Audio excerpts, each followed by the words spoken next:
Il primo test per verificare la tenuta della maggioranza dopo la spaccatura all'interno del PDL. Vediamo.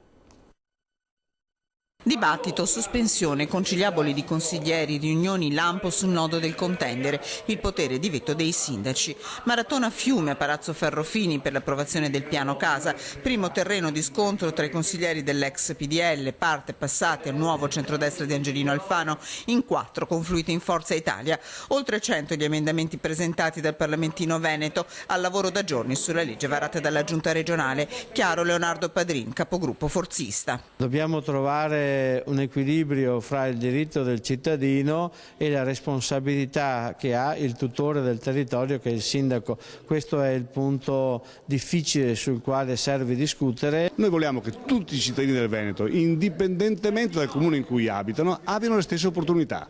Perché così come fa lo Stato per tutti, dobbiamo farlo noi per tutti. Questa è la discriminante. Critiche durissime al piano casa arrivano dal Partito Democratico. Noi riteniamo che una legge di questo tipo non può mettere da parte il ruolo e la funzione programmatoria che i sindaci e le amministrazioni locali hanno per il proprio territorio. Se non fosse questo sarà una legge pessima che creerà tanto contenzioso e alla fine, secondo il mio punto di vista, i risultati saranno negativi. Acceso il dibattito anche nella Lega Nord dopo la presa di posizione dei sindaci contro il piano casa, tra cui spicca il segretario del Carroccio, primo cittadino di Verona, Flavio Tosi. Sulla capacità e sulla possibilità di veto dei sindaci, insomma, lei non è disponibile a discutere?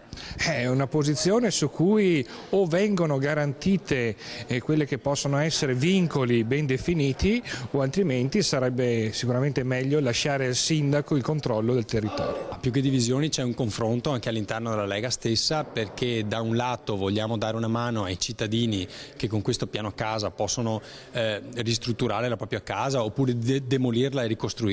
Dall'altro dobbiamo tutelare anche le esigenze dei sindaci che giustamente non vogliono magari sentirsi esautorati dei loro poteri. Un consiglio destinato a protrarsi a oltranza. Il voto è atteso in serata. E il giorno dopo la decadenza da senatore di Silvio Berlusconi, il dibattito, ma anche